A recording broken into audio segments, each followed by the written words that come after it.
liked theater in the round, not just because, it makes an actor work. You've got to be able to keep your focus on everybody all the time, but also it allows you to look at each other watching a performance. I'm going to get a little poetic here because this is our final performance of the 2025 season, and my final performance as artistic director for Piknik Theater. So, 18 years is plenty of time to do a volunteer job. So, one of the things that I think is so great about live theater is that you're going to see live humans performing 400-year-old language in a way that makes it come to life right in front of your eyes in real time. No AI, no computers, nothing generated.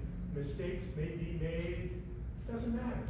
It's live humans, real people. And that's, these days, an increasingly rare experience to have that kind of genuine interaction, especially in a performative environment, especially with the language of Shakespeare. So, thank you so much for coming to our final performance of Piknik Theater 2025.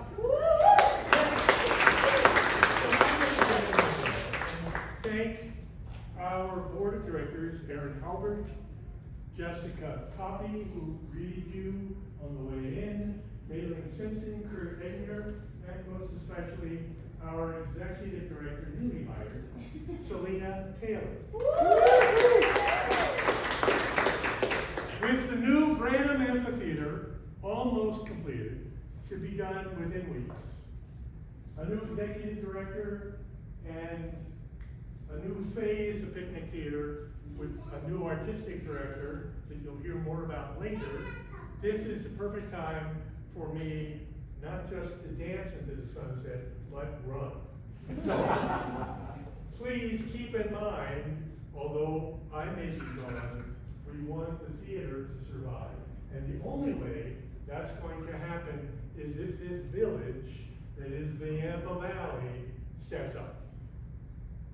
So, encourage your businesses, encourage your city governments, your civic organizations, and most of all, you and your families to write checks and support this organization. Because without it, they ain't gonna make it. We have a budget of over $100,000 we need to raise every year to make this work on a professional basis. The volunteer days are gone. So, you can write a check, or you can go online, press some buttons, easy peasy. There are some notable donors that we do want to thank who have done just that. The Yampa Valley Botanic Park, unfortunately we can't perform there because of the fires, right? The City of Steamboat Springs Arts and Culture Fund, the Yampa Valley Community Foundation, the Craig Sheckman Family Foundation, Mountain Valley Bank, our presenting sponsor, Carolyn Lester. Also, gratitude to some local business supporters. Strings Music Festival, go to their website, you'll be able to see what they've got going. Rhapsody in Blue and Aaron Copeland this Saturday, please check it out. I'm gonna scan some tickets. The Meat Bar, Ski Town Cleaners, Off the Beaten Path Bookstore, Edward Jones, and Debbie Aragon, State Farm Insurance. We have this, our final production of Twelfth Night this evening. The classic Shakespeare comedy of unrequited love and mistaken identity.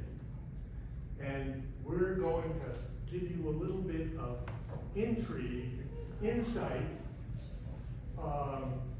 thumbnail sketch of some of that plot right now. But I do need some of your help. So, this area of the audience, can you guys be the wind? Wind. And can this side of the audience be the thunder? Come on, please. Thunder's bigger than that.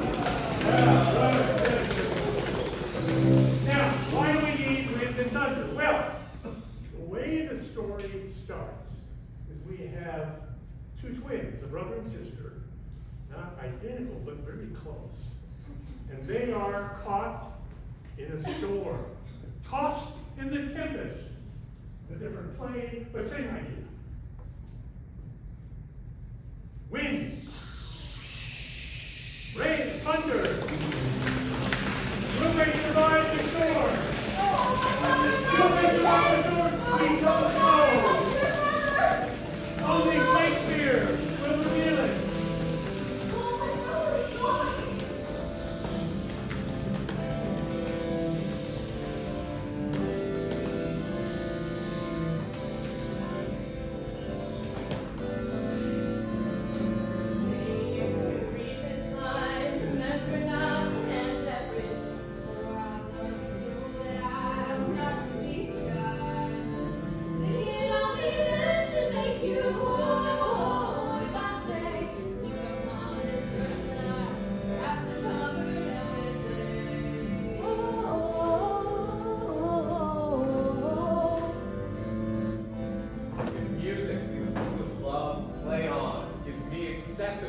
That surfeiting the appetite may sicken and so die.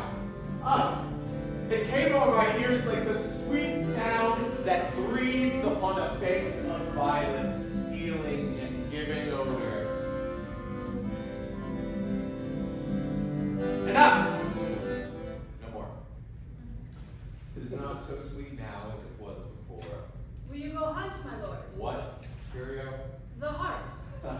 Why, so I do. The noblest that I have. When my eyes did see Olivia first, methought she purged the air of pestilence. That moment was like turned into a heart, and my desires, like fell in cruel hounds, ever since pursue me. And now, what news from her? Oh, please, my lord, I might not be admitted. But from her handmaiden do return this answer, like a cloistress. She will veil, walk, and water her chambers round once a day with eye-offending brine. All of this the season of brother's dead love, which she would keep fresh and lasting in her sad remembrance. Oh, she that hath a heart of that fine frame, to pay this debt of love like to a brother. How will she love with oneself king? Away before me to sweet beds of flowers. Love thoughts lie rich when canopied in bowers. What country friend is this? This is Illyria, lady. And what should I do in Illyria? My brother, he is in Elysium. Perchance he is not drowned, what think you? It is perchance that you yourself were saved. And so perchance may he be? True, madam, and to comfort you a chance to show yourself. After our ship did split, I saw him hold acquaintance with the waves so long as I could see. For saying so there's gold. Knowest thou this country? Aye, madam, well, for I was bred and born not 3 hours travel from this very place. Who governs here? A noble duke, in nature as in name. What is the name? Orsino. Orsino. I've heard my father name him. He was a bachelor then. And so is now, or was so very late. But 4 months ago I went from hence that he did seek the love of a fair Olivia. What's she? A virtuous maid, the daughter of a count who died some 12 months since, leaving her in the protection of his son. Her brother, who shortly also died, for whose dear love they say she hath enjoyed the company in sight of men, but will admit no suit, no, not the duke's. There is fair behavior in thee, captain. I pray thee, and I'll pay thee bounteously, conceal me what I am, and be my aid, for such disguise as haply shall become the form of my intent. I'll serve this duke. Thou shalt present me as an eunuch to him. It may be worth thy pains, for I can sing and speak to him in many sorts of music that will allow me very worth his service. What else perhaps to time I will commit? Only shape thou thy silence to my wit.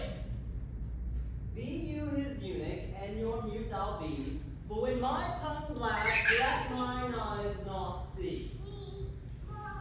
What a plague means by these, to take the death of her brother thus, I am sure cares an enemy to life.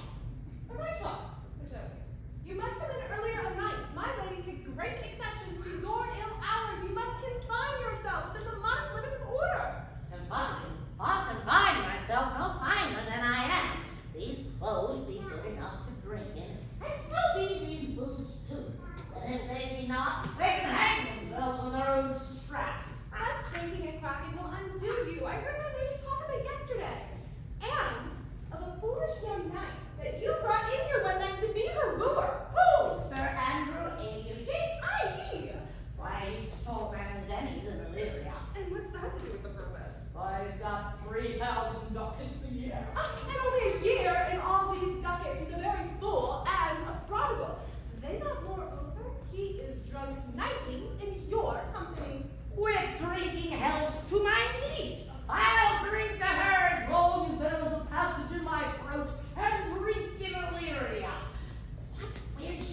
hold, for here comes Sir Andrew A.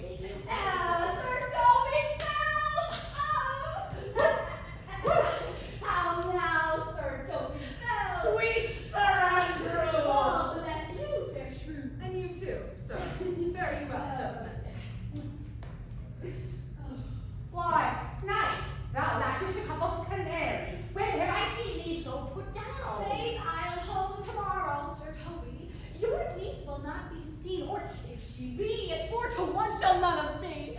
The Count himself here hard by woos her. She'll none of the count. She'll not marry above her degree, either in years, wit, or estate. I've heard her swear to it.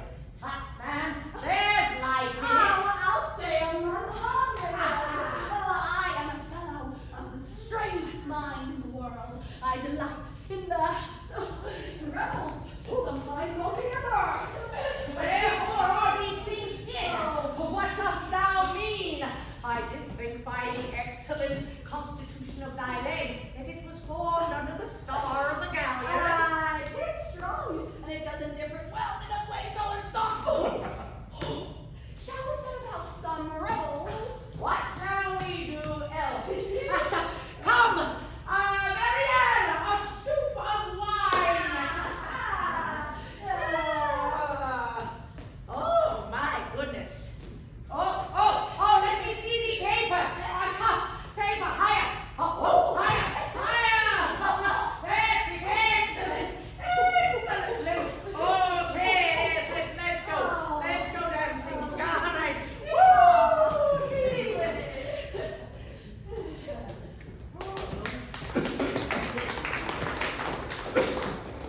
If the Duke continued these favors towards you, Cesario, your right to be much advanced. He hath known you but 3 days, and already you are no stranger. You either fear his humor or my negligence that you call in question the continuance of his love. Is he inconstant, sir, in his favors? Oh, no. Believe me. I thank you. Oh, here comes the Count. You saw Cesario, oh? On your attendance, my lord, here. Stand you a while aloof. Cesario? Yeah. Yeah. Thou knowest no less than all. I have clasped to thee the book even of my secret soul. Therefore, good youth, address thy gate unto Olivia. Be not denied access. Stand out of doors and tell her there thy fixed foot shall grow till thou have audience. Sure, my noble lord, if she be so abandoned to her own sorrows, as it is spoke, she never will admit me. Be clamorous and leap all civil bounds rather than make unprofited return. Say I do speak with her, lord. What then? Oh, then unfold the passion of my love. Surprise her with discourse of my dear faith. It shall become thee well to act my woes. She will attend it better in thy youth than in a nuncio's of more grave respect. I think not so, my lord.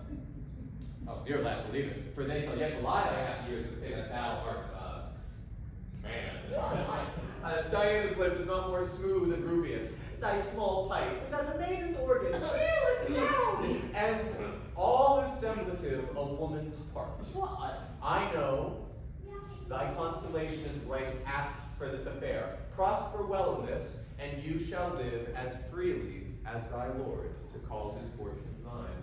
I'll do my best to woo your lady. Oh, yet a barful strife. Whoe'er I woo myself would be his wife.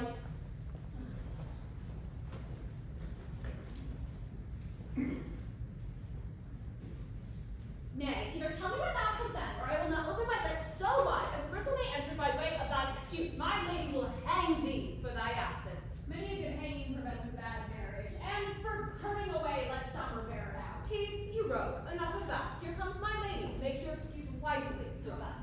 Wits be thy will, put me into good fooling. Better a witty fool than a foolish wit. Take the God. fool away. Did you hear, fellow? Take away the lady. Go to your dry fool, no more of you. Besides, you grow dishonest. Misprison in the highest degree. Good Madonna, give me leave to prove you a fool. Can you do it? Dexterously, Madonna. Make your proof. Good Madonna, why mournest thou? Good fool for my brother's death. His soul is in hell, Madonna. I know his soul's in heaven, fool. The more fool Madonna to mourn for your brother's soul being in heaven. Take away the fool, No. sir. What think you of this fool Malvolio? Nothing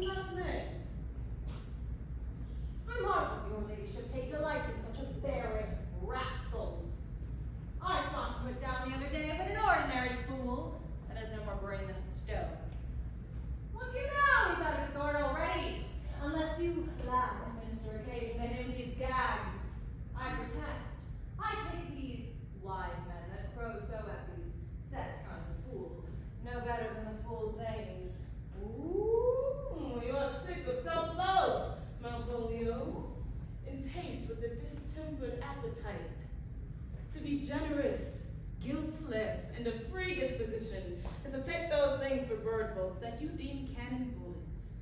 Now Mercury endue thee with a leasing, thou speakest full of fools. Madam, there is at the gate a young gentleman that much desires to speak with you. From the Count Orsino, is it? I know not, madam. 'Tis a fair young man and well attended. Go you, Malvolio. If it be a suit from the Count, I am sick and at home, but you will dismiss it. Now you see, sir, how your fooling grows old and people dislike it. Thou hast spoke for us, madam, as if thy eldest son should be a fool, whose skull joke crowned with brains. For, oh, here he comes, one of thy kin has most weak fear on her. By mine honor half drunk. What is he at the gate? A gentleman. A gentleman. What? Gentleman.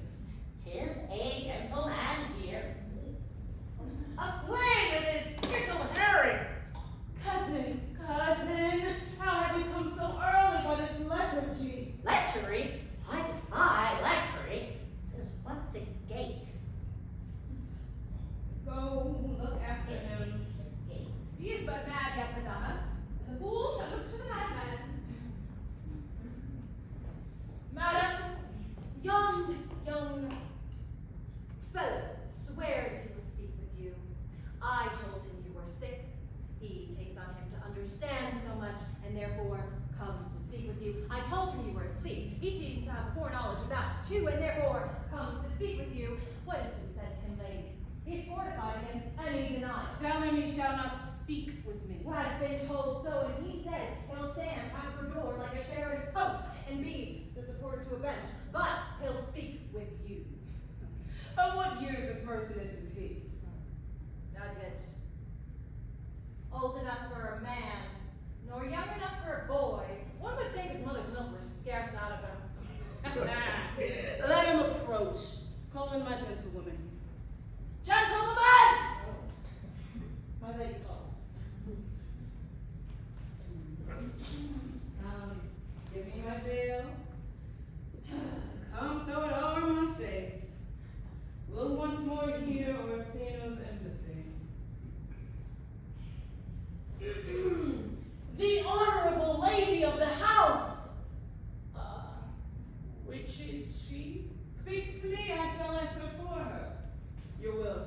What I am and what I would are as secret as maidenhead, to your ears divinity, to any other's profanation. Give us the place alone. We'll hear this divinity. Now, sir, what is your text? Good madam, let me see your face. Have you any commission from your lord to negotiate with my face? You are now out of your text. But we will draw the curtain and show you the picture. Look you, sir, such a one I was this present. This is not well done. 'Tis beauty truly blent, as red and white nature's own sweet and cunning hand laid on. Lady, you are the cruelest she alive if you will leave these graces to the grave and leave the world no copy. No, sir, I will not be so hard-hearted. I will give out diverse schedules of my beauty, and every particle and utensil labeled to my will, as I do tulips in different bread. I see you what you are too proud. But if you were the devil, you are fair. My lord and master loves you. Oh, such love could not be recompensed though you were crowned the nonpareil of beauty. How does he love me? With adorations, fertile tears, with groans that thunder love, with sighs of fire. Your lord has on my mind, I cannot love him. Yet I suppose him noble, of great estate, a fresh and stainless youth, a gracious person. But yet I cannot love him. He might have took his answer long ago. If I did love you in my master's flame, with such a suffering, such deadly life, in your denial I would find no sense. I would not understand it. Why? What would you? Make me a willow cabin at your gate, and call upon my soul within the house. Write loyal cantons of contented love, and sing them loud even in the dead of night. Halloo your name to the reverberant hills, and make the babbling gossip of the air cry out, Olivia!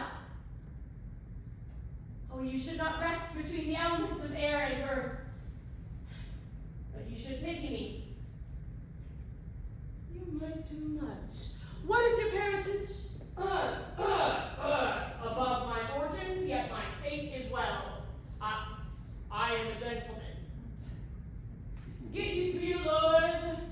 I cannot love him, let him say no more. Unless perchance you come to me again to tell me how he takes it. Thank you for your pains, fare thee well. Spend this sooner. Oh, I am no feed post, lady. Keep your purse. My master, not myself, lacks recompense. Love makes his heart a flint, that you shall love, and let your fervor, like my master's, be placed in contempt. Farewell. Fair cruelty.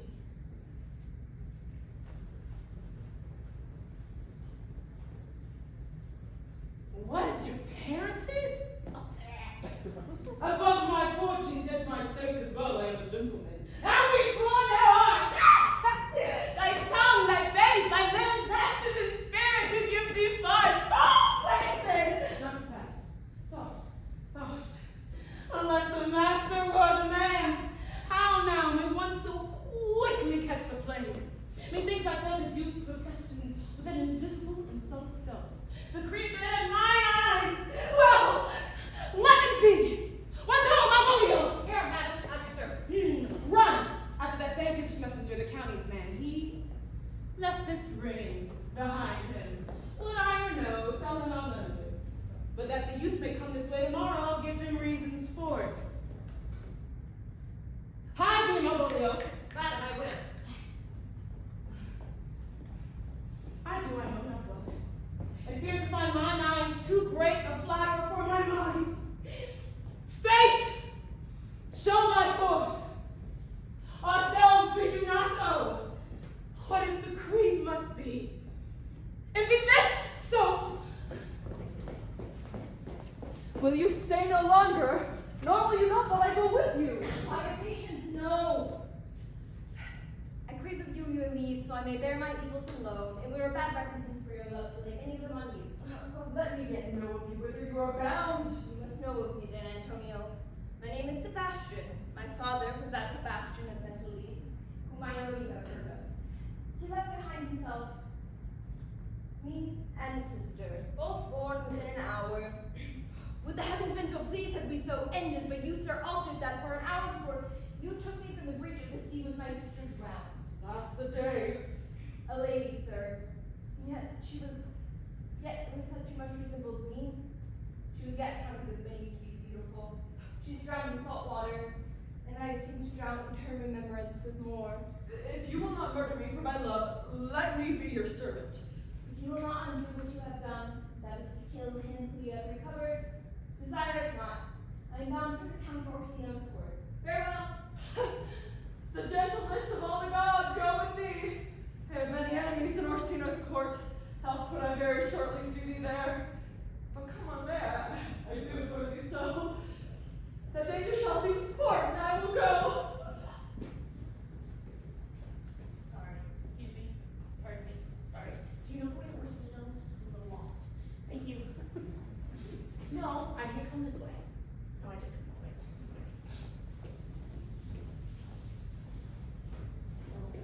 Yes. Or not you even now, but the Countess Olivia. Even now, sir, on a moderate pace I've since arrived, but hither.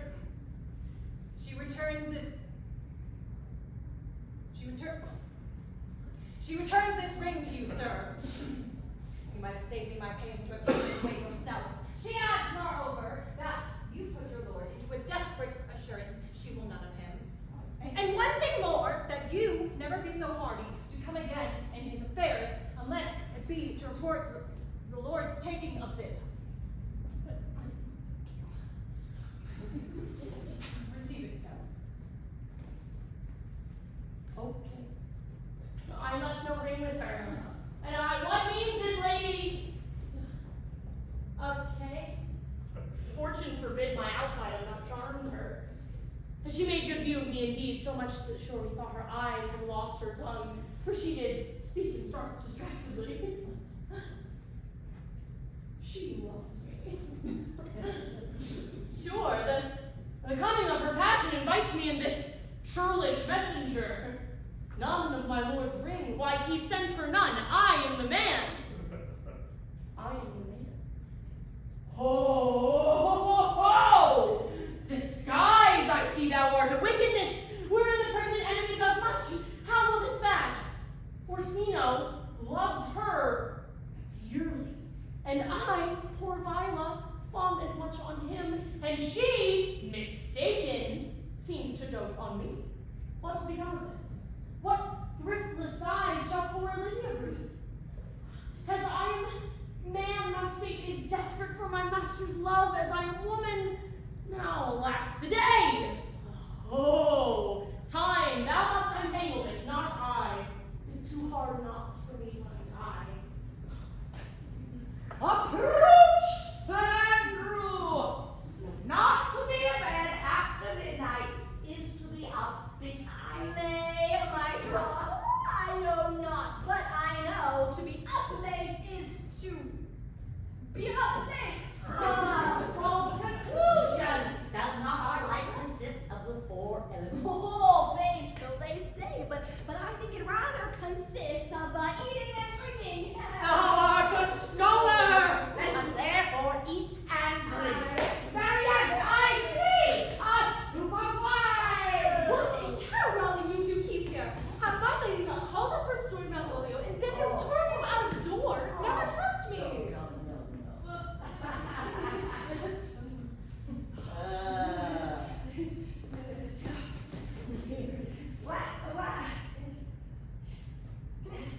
No. We need a scoop of wine. Lord, please. Oh.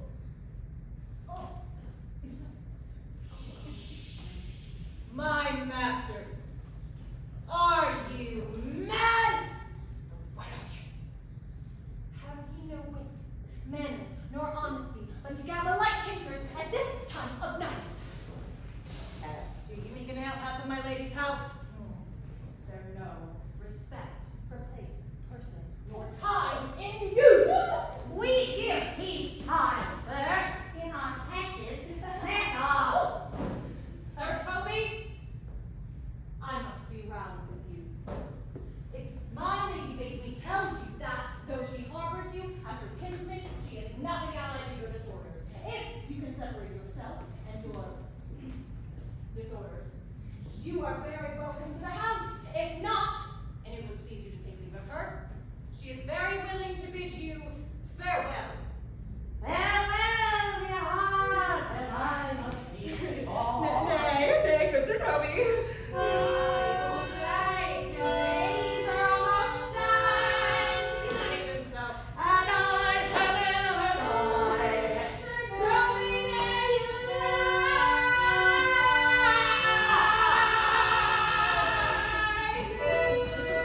This is much credit to you.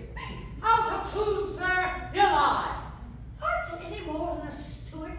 Dost thou think, because thou art virtuous, there shall be no more cakes and ale? Oh, rise, my lady's favor, and anything more than contempt. You would not give means for this. This uncivil rule. She shall know of it by this hand.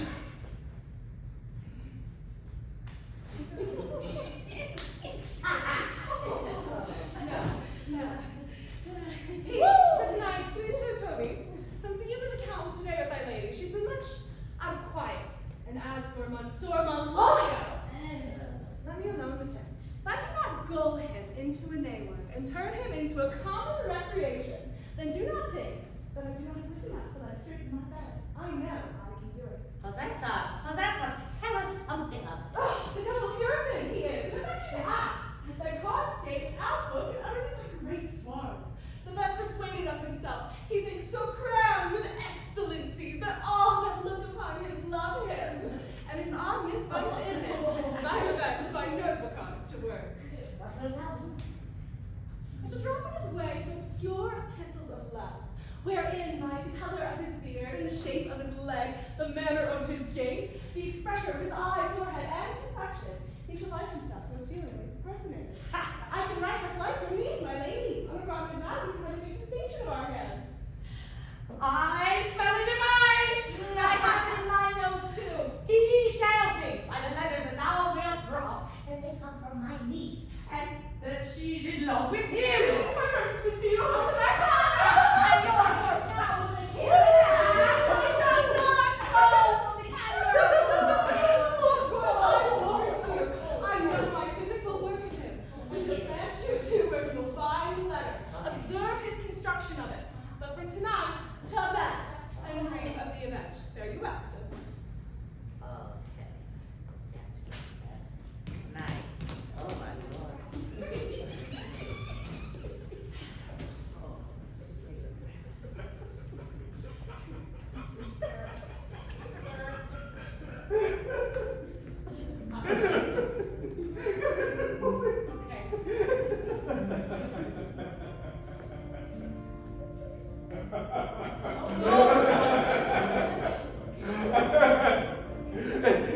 If ever thou shalt love in the sweet pains of it, remember me. For such as I am, all true lovers are, unstained and skittish. In all motions I'll save the constant image of the creature that is beloved. How dost thou like this tune? It gives a very echo to the seat where love is thrown. Ah, thou dost speak masterly. Thy life upon it, don't know thou art. Thine eye stained upon some favor that loves, hath it not borne? A little by your favor. Oh, what kind of woman is it? Kind of woman. Of your complexion. Oh, she's not worth thee then. What years, if any? About your years, my lord. Too old, by heaven. Let still the woman take an elder than herself, so wears she to him. For our fancies are more giddy, unfirm, more longing, wavering, sooner lost and worn than women's are. Of course.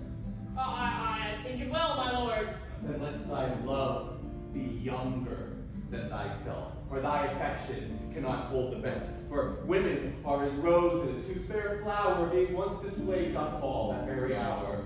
And so they are, alas, that they are so, to die, even when they to perfection grow. Once more, Cesario, get thee to yon same sovereign cruelty. Tell her, my love, more noble than the world prizes not quantity of dirty lands, but 'tis that miracle and queen of gems that nature frames her and attracts my heart. And if she cannot love you, I cannot be so answered. sooth, but you must.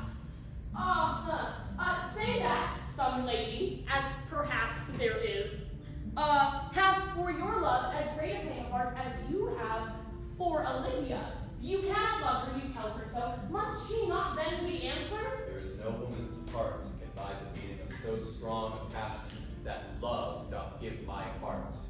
No woman's heart so big can hold so much. They lack retention.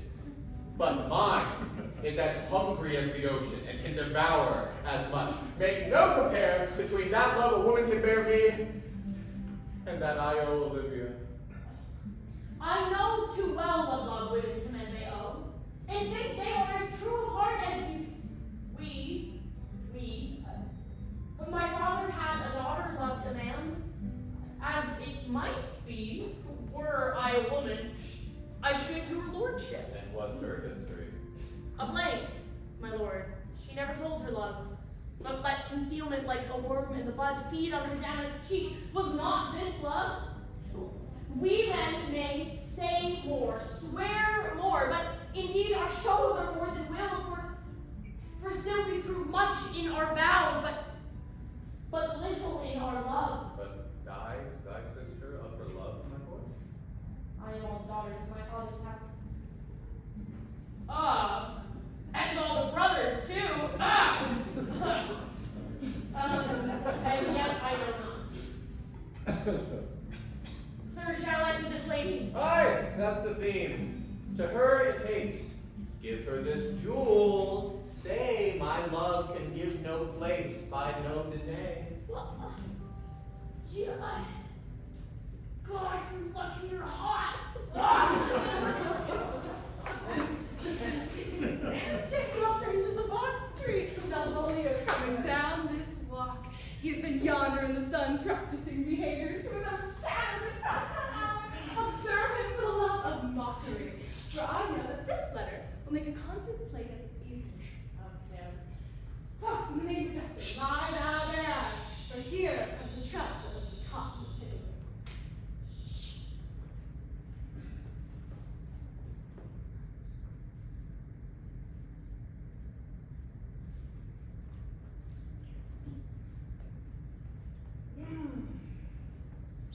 Tis but fortune. All is fortune. Maria once told me she did affect me, and I have heard herself come thus near that. Should she fancy it should be one of my complexion. Besides, she uses me with more exalted respect than anyone else that follows her. What should I think on it? Is an overweening role. Oh, peace. Contemplation makes a rare turkey cock of him out jets under his advanced blue. To be Count Malvolio. Ah, Rogue! Peace now he's deeply in. Look how imagination blows him. Having been 3 months married to her, sitting in my state, calling my officers about me, in my grand velvet gown, having come from a daybed where I've left Olivia sleeping. Ah, fire and brimstone! Peace, peace, and then to have the humors of state, and after a demure travel of regard, telling them I know my place, I would they should do theirs, to ask for my kinsman, Toby. Bolts and shackles! 7 of my people with an obedience start me, no question. Perchance one would watch, play with mine. Some rich jewel. Toby approaches, curtsies there to me. Shall this fellow live? Peace!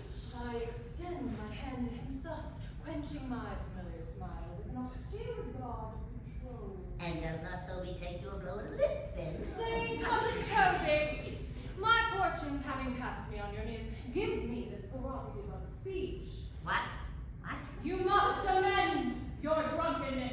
Out, scab! Patience, or we break the seals or our plot. Aside to waste the treasure of your time with a foolish night. Me, I warrant you. One, sir, and I was alive, or might even call me fool.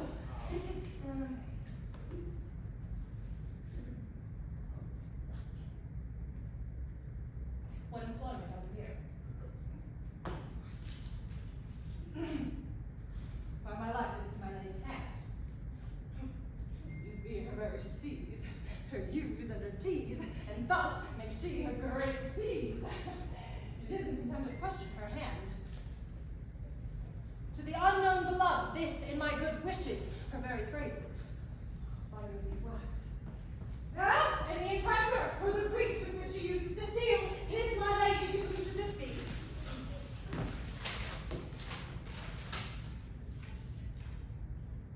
I may command where I adore, but silence, like a lucrease knife, with bloodless stroke my heart doth gore.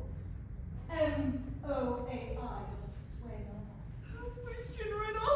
Excellent wench, say I. M-O-A-I doth sway my life. Nay, but first let me see. What does her poison are she dressed? I may command where I adore.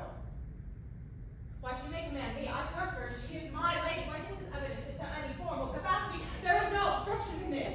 And at the end, what should that alphabetical position portend? If I could make that resemble something in me, softly. M-O-A-I. What?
thy greatness press upon them.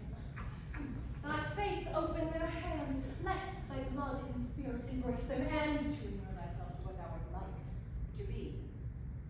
Cast off thy humble slough and appear fresh. Be opposite with a kinsman, surly with servants. Let thy tongue tame arguments of state. Put thyself into the trick of singularity. She thus advises thee, then sighs for thee. Oh.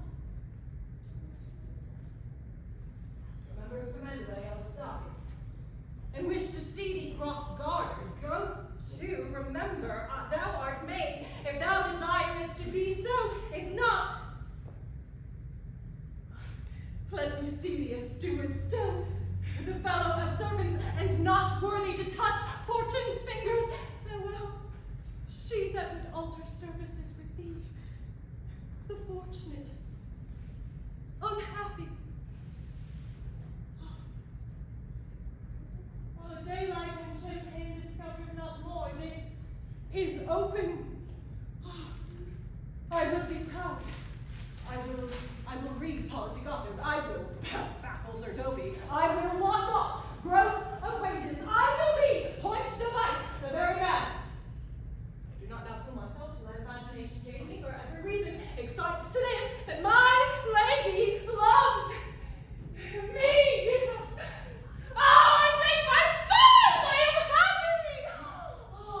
Oh, I will be strange, stout, in yellow stockings, and cross garter, and even with the swiftness of putting on.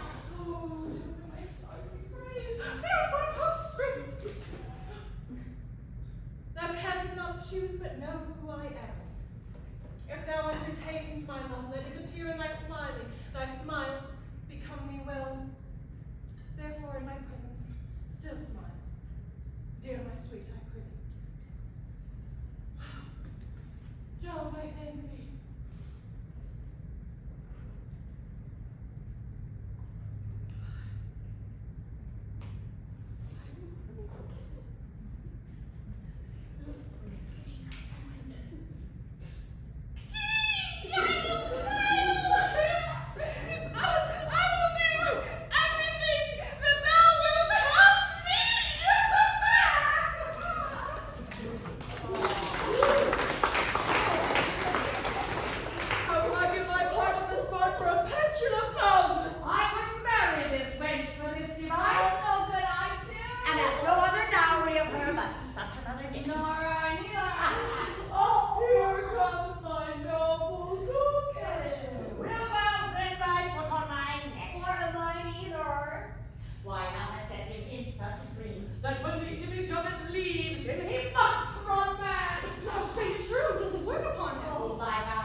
this fellow is wise enough to play the fool. To do that well, craves a kind of wit, for folly that he wisely shows his fit. But wise men, folly fallen, quite taint their wit. Save you, gentleman. Ah, and you, sir. Dieu vous garde, monsieur. Et voici votre serviteur. I hope, sir, you are, and I am yours. Will you encounter the house? My niece's desires you should enter, if your trade be to her. I am bound to your niece. I mean, she is the list of my voyage. Ah, Oh. most excellent and accomplished lady. The heavens rain odors on you. That you so rare, courtier. Green odors.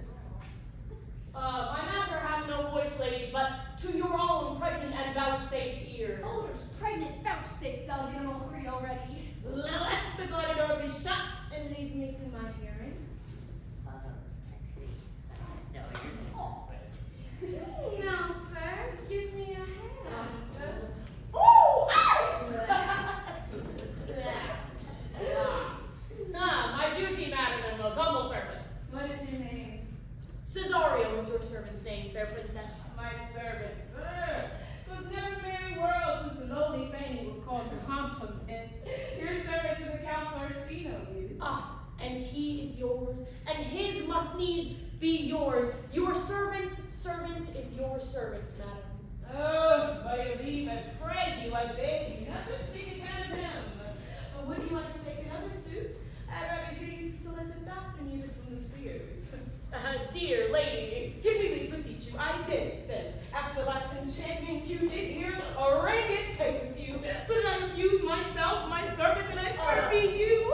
Under your hard construction must I sit. Please. The force on you such a shameful cunning, which you none of yours. What might you think? I pity you. That's a degree to love. No, not grise, for 'tis a vulgar proof that, very oft, we pity enemies. Why then? Methinks 'tis time to smile again. Oh, world, how apt the poor are to be proud. If one should be a prey, how much the better, fall before the lion and the wolf. Be not afraid, good youth, I will not have you. And yet, when winter youth has come to harvest, your wife is like to reap a proper man. There lies your way due west. Then westward ho, grace and good disposition attend your ladyship. Stay! Ho! I prithee, tell me what thou thinkst of me.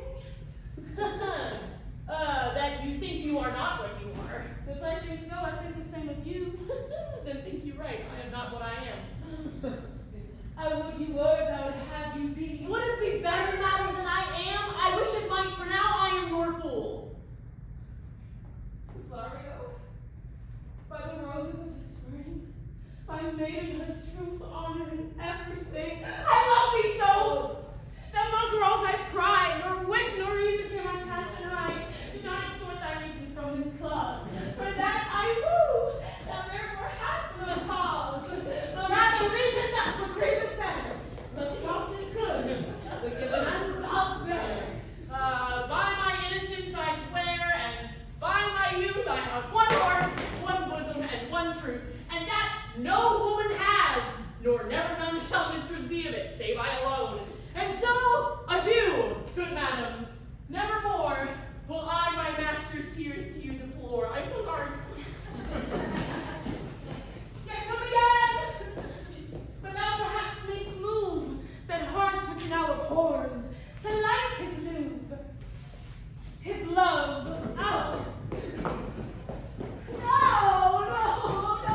Faith, I will not say it no longer. Thy reason, dear, and give thy reason. You must yield your reason for this, Mary! I saw your niece do more favors to the Count's serving men than she's ever bestowed upon me. I saw it in the orchard. Why, then, build me thy fortunes on the basis of valor. Challenge me the Count's youth to fight with him. Hurt him in 11 places. My niece shall take note of it, and assure thyself there is no love broker in the world can more prevail on man's commendation with women than report of valor. There is no way but this, Sir Andrew. Will either of you bear me in challenge? Go, write it in a martial hand, be cursed and brief. It is no matter how witty, so that it be eloquent and full of invention. Taunt him with the license of ink. Where shall I find you? We'll meet you at the cubicule.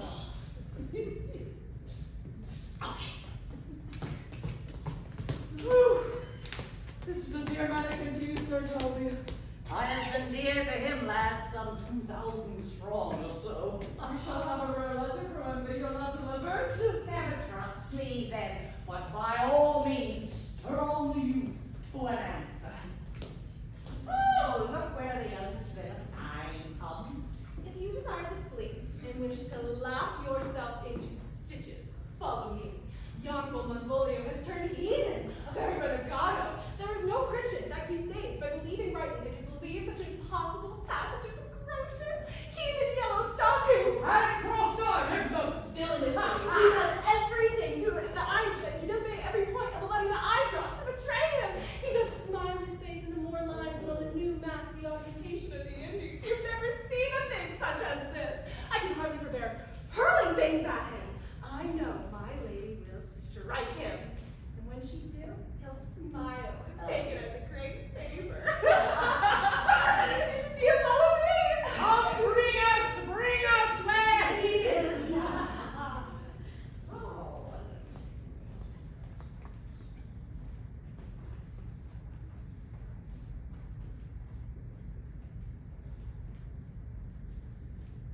Oh.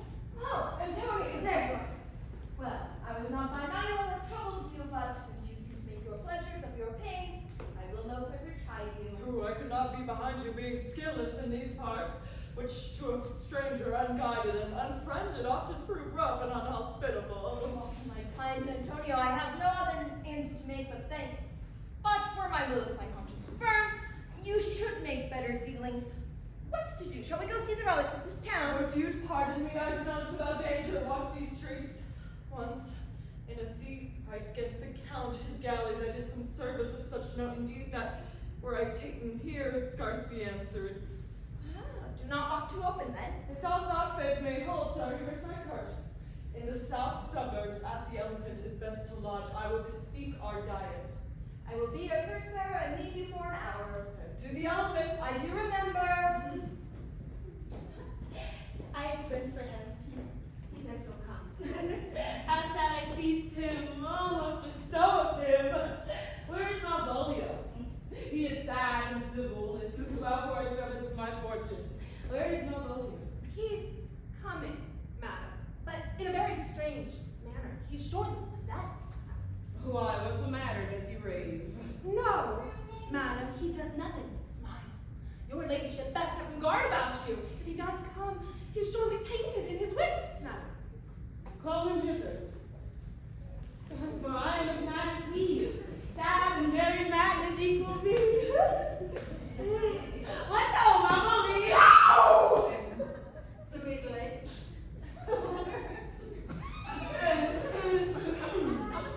Smilest thou?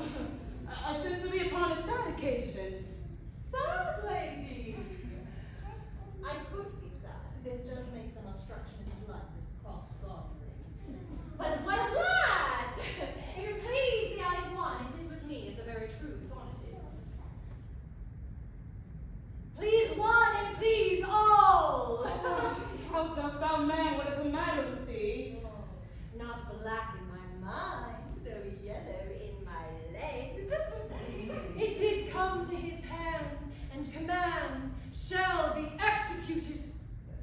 Wilt thou go to bed, Malvolio?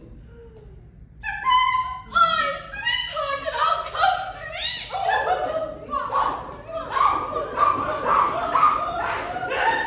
Comfort thee!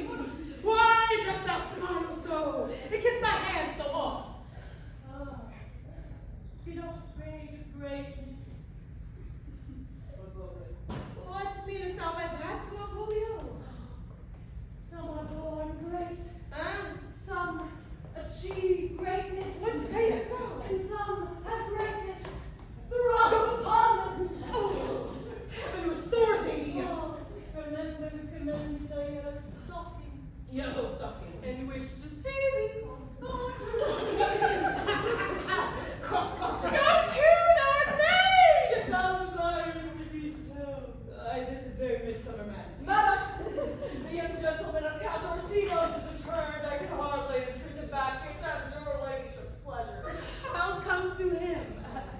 Good Maria.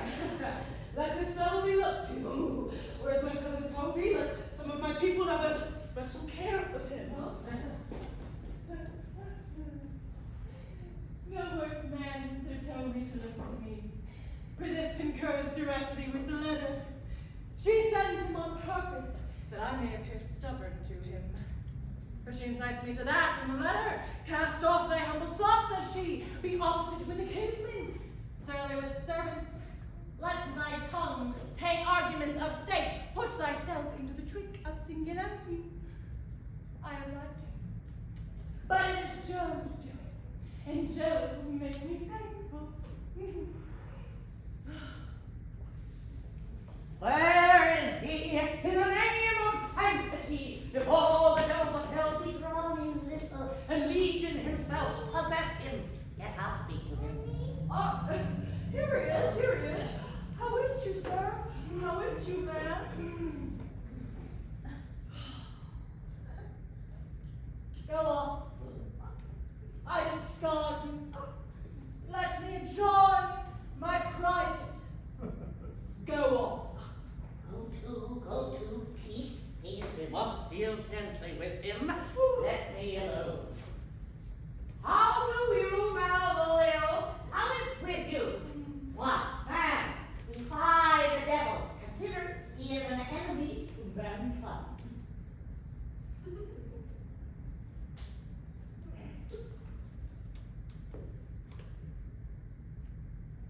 Go hang yourselves all! You are idle, shallow things. I am not of your element. You shall know more hereafter. Yes, now listen. Oh. Is possible. If this were played upon a stage, I could condemn it an improbable fiction. Why, his very genius has taken the infection of the device.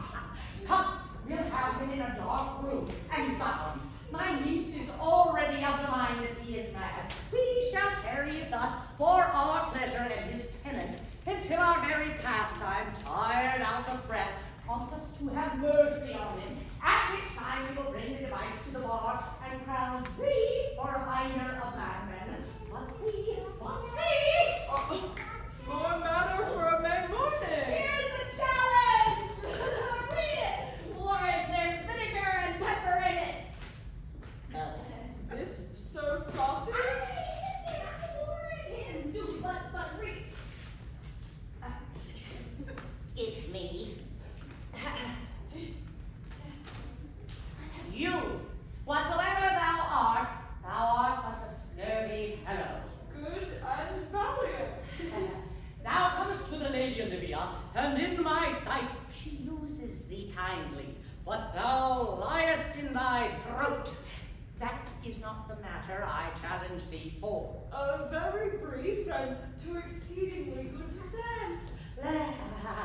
I will waylay thee going home, where if it be thy chance to kill me, thou killest me as a rogue and a villain. Still you keep the windy side of the law. Good.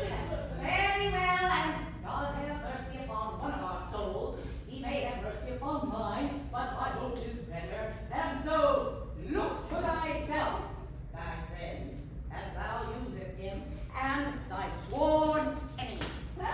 If this letter move him not, his legs cannot.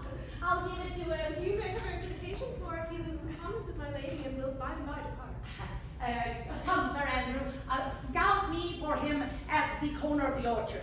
So soon as ever thou seest him, draw. And as thou drawest, swear horrible. For if it comes to pass off that a terrible oath gives manhood more approbation than ever proof itself would have earned him. Away! Nay, let me alone for swearing. Now will I not deliver his letter. For the behavior of the young gentleman gives him out to be of good capacity in breeding. Therefore this letter, being so excellently ignorant, will breed no terror in the youth. He will find it comes from a clodpole. But I will deliver his message by word of mouth, set upon Eugene a notable report of valor, and drive the gentleman, as I know you will happily receive it, into a most hideous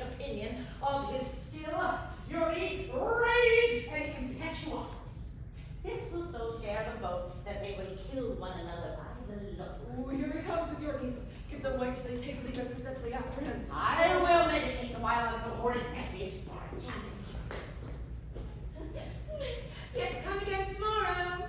Fare thee well. A thing like thee might bear my soul to hell. Oh. Say you, gentleman. And you, sir. That defense thou hast, betake thee to it.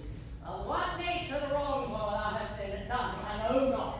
But thy interceptor, full of despite, bloody as the hunter, attends thee at the orchard end. You mistake, sir. I'm sure no man hath any quarrel with me. My remembrance is very free and clear of any image of offense done to any man. I assure you, you'll find it otherwise. Therefore, if you hold your life at any price, take you to your God, for your opposite hath in him what youth, strength, skill, and fury can furnish and withhold. What is the man? He is knight, furnished on unhatched rapier and on common consideration, but he is a devil in private role. I'll return to ask the desirous conduct of my lady. I am no fighter. Sir, no! His indignation derives itself from a very competent injury. Therefore, get you on and give him his desire. This is as uncivil as strange. I beseech you, do me this courteous office as to know of the gentleman what my offense is to him. It is something of my negligence, nothing of my purpose. I will do so. Signor Fabian, stand you by this gentleman till I return. Come, man, he's a very devil. I have not seen such a villain. Oh, pox on it. I'll not meddle with him. Aye, but he will not now be pacified. Fabian can scarce hold him yonder. Plague on it. Let him the matter slip and I'll give him my horse. I will make the motion. Stand you here and make a good show on it. This shall end without the perdition of souls. Mary, I'll ride your horse as well as I ride you. Come, sir, there is no remedy. The gentleman will fight you for his own sake. Now, Mary, he methinks his quarrel, and thou thinks that scarce worth talking of. But he protests he will not hurt you. Oh, pray God defend me. A little thing would make me tell him how much I like of a man. You crowd if you see him furious. Sir Andrew, there's no remedy. The gentleman will, for his honor's sake, have but one bout with you. He cannot now by the fellow avoid it. But he has promised me, as he is a gentleman and a soldier, he will not hurt you. Come on, to it. Pray God he keep his own. I do assure you it is against my will.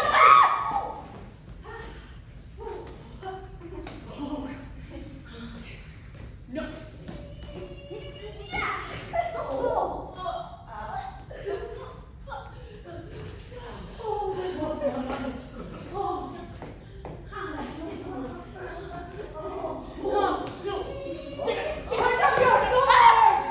If this young gentleman have done offense, I take the fault on me. If you offend him, I for him defy you. You, sir, why? What are you? What, sir, that for his love dares and do more than what you have heard him brag to you, he will. Yeah. Nay, then, if you be an undertaker, I am fine. Oh, this is how we will take the officers. Oh, I'll be with you anon. I pray you, sir, put up your sword. Mary, will I, sir? And for that I promise you, I'll be as good as my word. He will very easily and reign well. This is the man. Do thy office. Antonio, I arrest thee at the suit of Count Orsino. Oh, you do mistake me, sir. No, sir, no, John. I know your favor well, though now you have no sea cap on your head. Take him away. I must obey. This comes with seeking you, but there is no remedy. I shall answer it. Well, you do. Now, when necessity makes me to ask you for my purse, you stand amazed, but of comfort. Oh, come, sir. Wait, I must entreat of you some of that money. Oh, what money, sir? For the fair kindness you've shown me here, I'll lend you something. My having is not much, but I'll make division of my present with you. Hold, here's half my buffer. Oh, come, sir, I pray you go. Let me speak a little! This youth you see here, I snatched one half out of the jaws of death, and relieved with such sanctity of love, and to his image which methought did promise most venerable worth than devotion. Thou hast, Sebastian, done good feature shade. man grows mad. Away with him. Leave me up.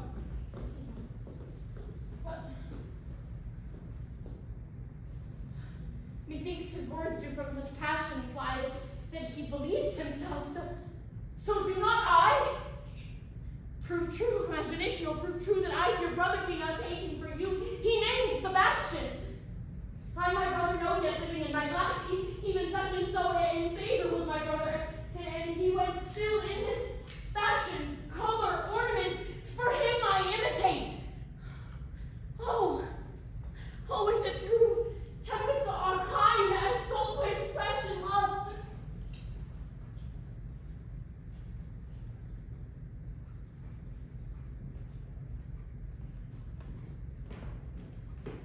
Will you make me believe that I am not sent for you?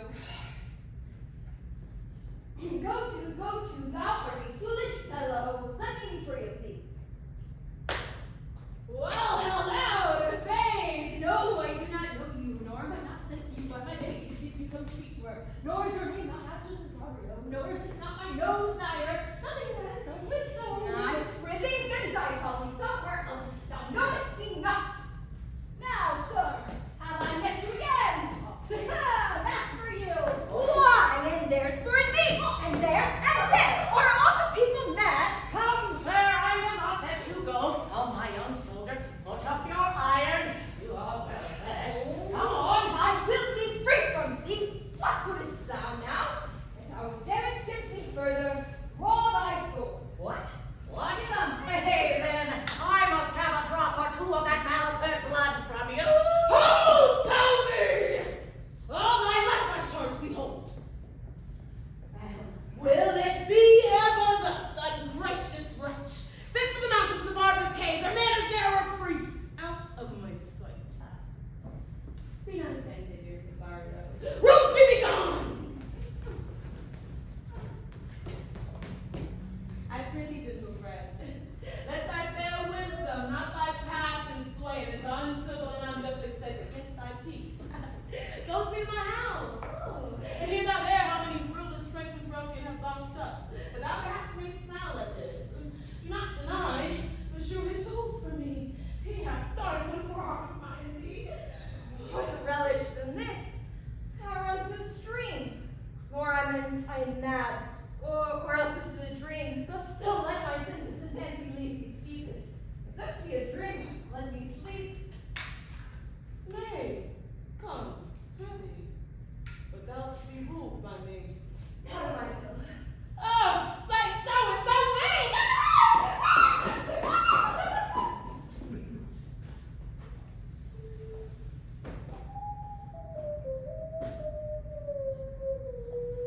Hey, Robin, jolly Robin, tell me how my lady does.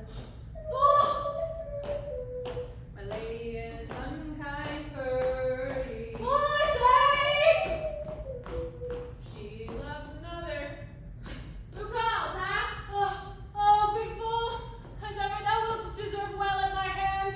Help me to a candle and some pen, ink, and paper. As I'm a gentleman, I shall live to be grateful to thee for it. Master Oh, Malcolm! my good fool! Alas, sir, I'll fill you beside your 5 wits.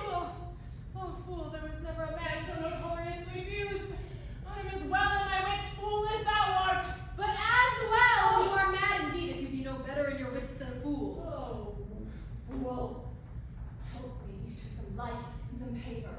I tell thee, I am as well in my wits as any man in Illyria. Well, a day that you were, sir. By this hand I am.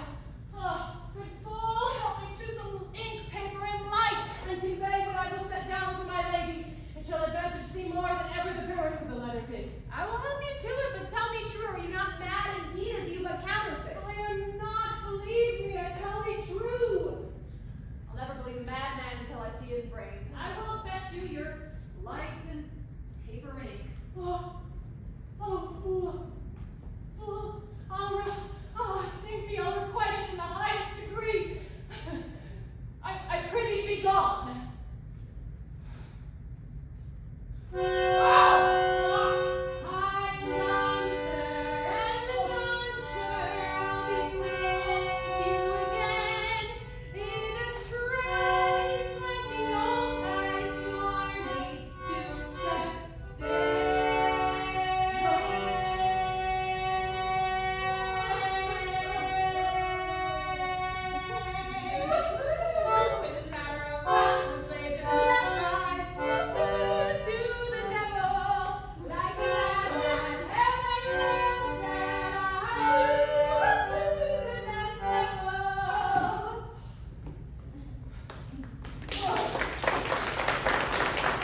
And the glorious sun, this pearl she gave me, I do feel and see it. And though 'tis wonder that enraptures me thus, yet 'tis not madness. Where was Antonio then? I could not find him at the Elephant. His counsel now might do me golden service. And though 'tis doth this accident or flood of fortunes, so far exceeds all instance, all discourse, that I'm ready to wrangle with my own eyes and wrangle with my reason to persuade me to any other trust but that I am mad. Or else the lady's mad. Yet if her so, she could not sway her followers, command her house, take and give their affairs, and such smooth and discreet bearings as I do perceive she does. Oh, but here the lady comes.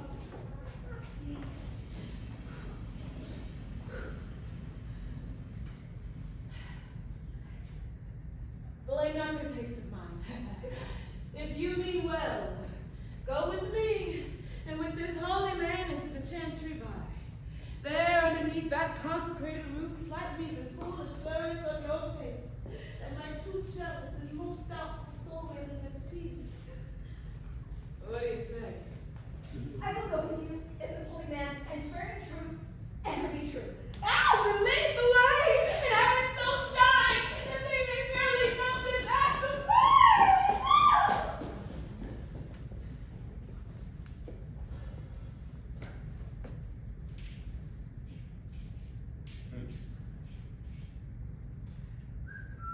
Anyone home? Hello? Lady Olivia? Belong you to, the Lady Olivia thing? Aye, sir, we are some of her trappings. Let your lady know I am here to speak with her. And bring her along with you.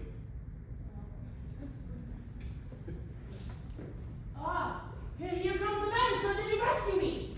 That face of his I do remember well, yet when I saw it pass, it was besmeared as black as Vulcan in the smoke of war. Orsino, this is that Antonio that took the Phoenix and her frock from Kathy. Here in the streets, desperate of shame and state, in private rabble did we apprehend him. He did me a kindness, sir, drew on my side, but in conclusion put strange speech upon me. I know not what 'twas, but distraction. Notable pirate, thou saltwater thief, what foolish boldness brought thee to their mercies, that thou, in terms so light and so dear, hast made thine enemies?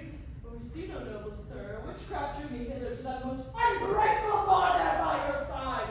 From the rude seas enraged and foamy mouthed tyrant you were cast over he was. How can this be? When came he to this town? Today, sir. Oh, here comes the Countess. Now heaven walks on earth, but for thee, fellow, thy yearning for madness. 3 months this youth hath tended upon me. But more than not, take him aside. Oh, God. Ew.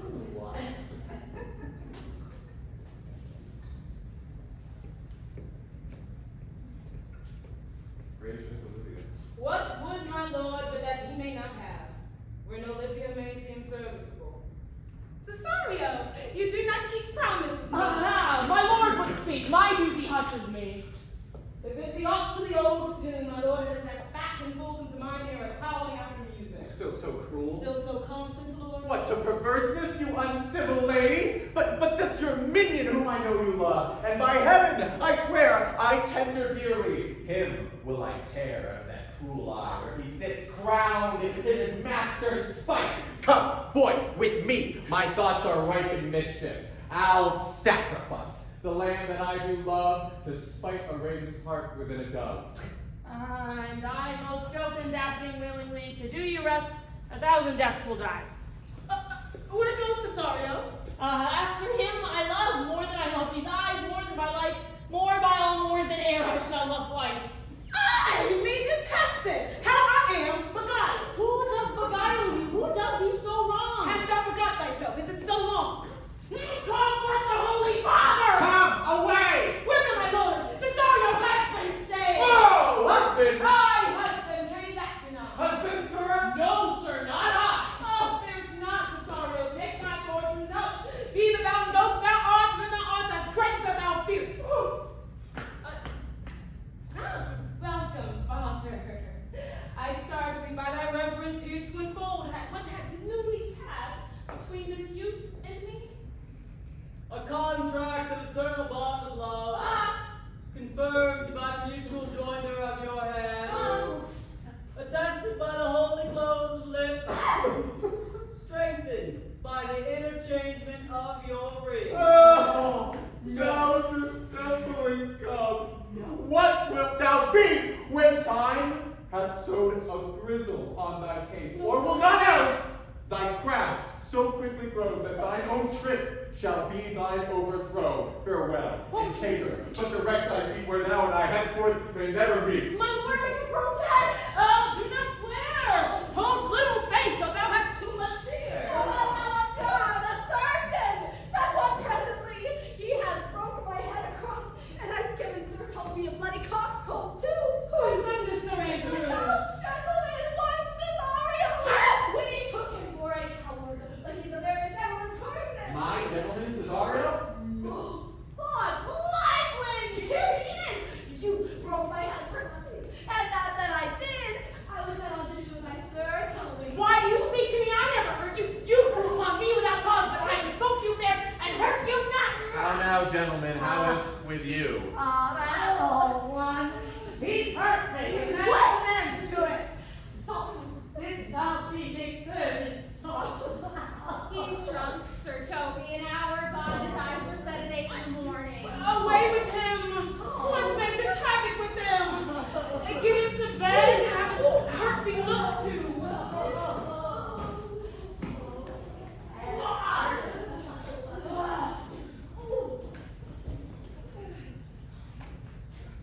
I'm sorry, madam. I have hurt your kinsman. But were it a brother of my own blood, I would have done no less with wit and safety. You draw strange regard upon me, and I do have perceived that it has offended you, but oh, pardon me, sweet one. If the vows we made, you took not so late ago. One face, one voice, one habit, and two persons, a natural perspective. That is, there's not. And Antonio.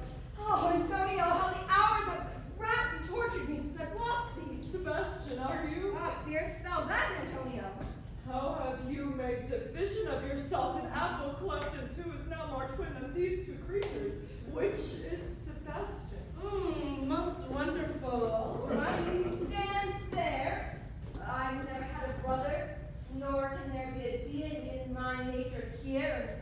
Everywhere I had a sister, who the blind waves and surges have devoured. Of charity, what kin are you to me? What name? What countryman? What parentage? Oh, Vesely.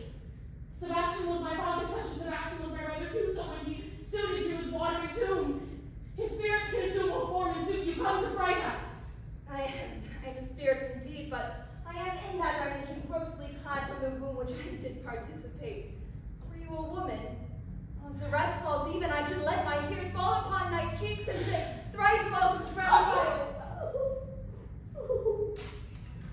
Oh, do not embrace me till your circumstance of place, time, fortune to cohere and jump that I am that Vila, which to confirm all I bring you to a captain in this town who hath my maid's garments, by whose gentle help I was preserved to serve this count. All the occurrence of my fortune since hath been between this lady and this lord. So come, good lady, you've been misstruck, you have been contract to a maid. Nor are you there by my life deceived. You're betrothal to a man and a maid. Not amazed, right noble is this blood. If this be so, as yet the glass seems true, I shall have share in this happy wreck. Give me thy hand. Give me thy hand. And let me see in thy woman's weeds. The captain that did bring me first on shore hath my maid's garment. He, upon some action, is now endurance at Malvolio's suit, a gentleman and follower of my ladies. Malvolio, I do remember me. They say poor gentleman is much distracted. How do I see Sarah? Aye, madam. He hath here written you a letter. Oh, to read. But to be well edified when the fool delivers the madman.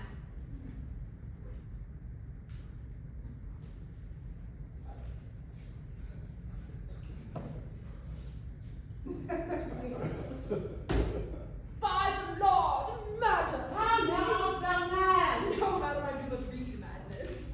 Read you.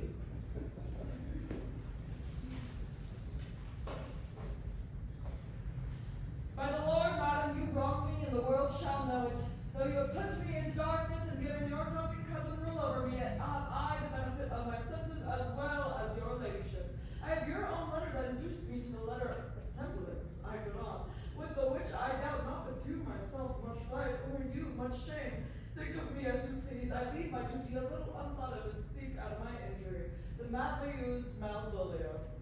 Did he write this? Aye, madam. This savor's not much of a distraction. See him delivered and bring him hither.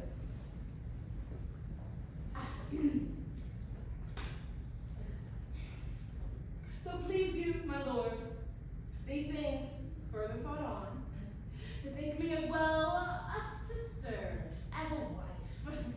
One day shall crown me a like songs, so please you here at my house, and at my proper cost. Madam, I am most apt to embrace your offer.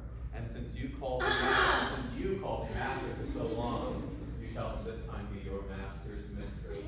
A sister, you are she. Is this the madman? Aye, my lord. The same. How now, Malvolio? Madam, you have done me wrong. Notorious wrong. Have I, Malvolio? No. Lady, you have. Pray you.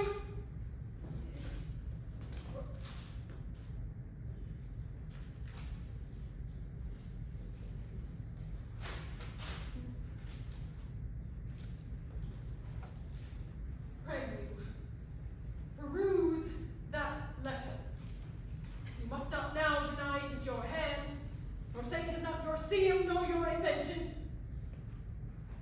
You can say none of this. Well, rent it then, and tell me, in the modesty of honor, why you have given me such clear lights of favor, made me come smiling and cross-gartered to you, to put on your stockings, and to frown upon Sir Toby and my good people, and acting this, and in obedient hope.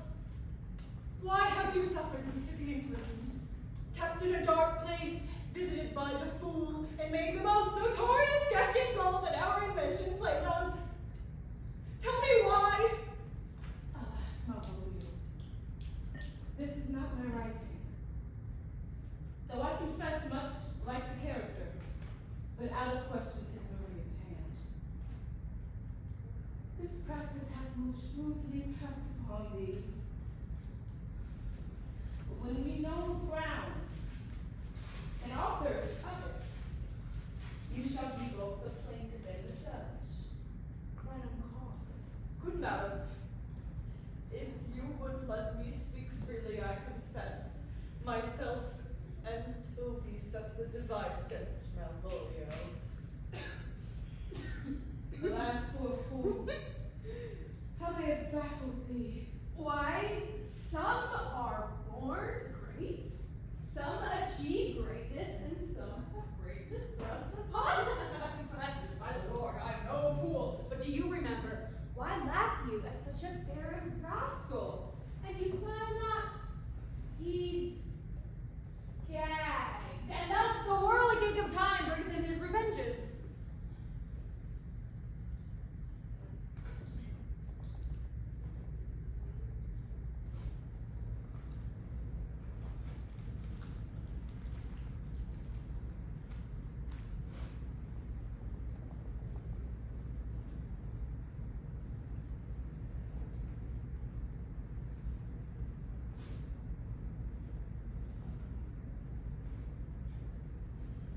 I'll be revenged on the whole pack of you.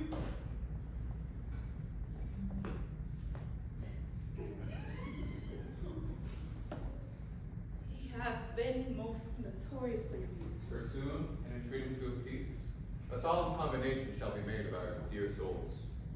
Cesario, come. Cesario, come. Cesario, come. Cesario, come. Yes, you. For so you shall be while you are a man, but when in other habits you are seen Orsino's mistress and his fancy's queen.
news travels fast. Bad news travels faster. We have both. So the bad news is that this is our last season with Stuart as our artistic director and founder and softwarer. And You want these? he's just the heart No. of what we do. And I think I said this one other night, and then I got tired and chickened out and didn't do a big speech every night. But, so why me? Some of you may know me, some of you may not. I won't give you all the details of my life. They're lengthy, boring, sometimes a little too exciting. But I came to Steamboat in 2014, and my whole childhood was spent figure skating and performing. And I left that world behind. I became a mom and did a million other things, and swore this is what I do. And it speaks to how we put ourselves in boxes sometimes, right? So I found myself with a few figure skaters who really wanted to skate, and we had no money, and we decided, let's do a huge show on ice, this big Broadway show on ice, and then I got grants, and then I got a grant for lighting, and I realized that I don't know how to do lighting. And someone said, there's this guy here, he does Shakespeare, his name's Stuart Hamlock, have you ever heard of him? I'm like, I think I met him once at a hospital nonprofit thing, and I remember him saying it, but I didn't really know him, right? But I knew who he was because he's really tall, he's really bald, and he has really big socks. So, we're in Moffat County, I see him, I'm like, that's the guy, I gotta talk to him. So I kind of followed him around like a little bit of a creep, and I went up to him and I said, I'm doing this theater on ice show, but I don't know how to do any of the technical elements, and I have no money to pay you. But someone said I should ask you for help. And he said, theater on ice. Yeah, okay, email me. And I said, no, but I want to be clear, I have no money. And he's like, we'll figure it out. And then it worked. And I think we've done 7 shows together, 3 on the ice. Well, one was canceled a week before because of COVID, but still, we did all the work. And then I convinced him that Steamboat needed a performing arts theater, and he just showed up, and then he never ever charged me. And then COVID happened, and everything we did went away. My whole life changed. I went to Denver, and I decided I'm going to be someone different again. Until I tried to see Rothko's paintings twice in London, and it didn't work out. And I got the last ticket on opening night to the Globe to watch Midsummer Night's Dream. And sitting there, I said, I have to call Stuart. I'm not doing what I'm supposed to be doing, and I knew. So I couldn't just call him and ask him to hire me. But in January, when he called, I said I've been waiting. Like, I knew that's what I was supposed to do. And again, we have no money. But I know we're going to do it. And it's going to be great, because this community needs it. And I see some faces right there, and their children meant so much to us, and I know that the theater meant so much to them. That's why we're here. And I know we act, but it comes from here. And I'm so thankful. And so this summer, when our education director, quote unquote, called us and said she got a big fancy job, but she had this really great friend who would be perfect. And I'm like, Playlish? Her name's Playlish, right? I was like, who's this person? So Stuart texted me, you gotta reach out to this person. And then I met her, and it was magic. It's just how you know that you found your person. So I'm very, very excited to announce that Playlish Poldark is going to be our artistic director for 2026.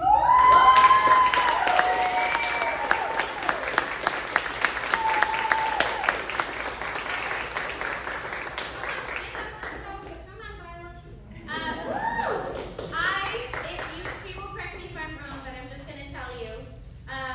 She's had leading roles in productions like Twelfth, Much Ado About Nothing, Little Women, Our Town. She plays music. She sings Bob Dylan. She's done things at the Aurora Fox. She's trained in voice and acting and dance. She's done the Arvada Center, Joffrey Ballet, Visceral Dance Center. Am I pronouncing all this correctly? Can see why I need help. But this summer, true to her friend's word, she led our summer camps. And if you know anything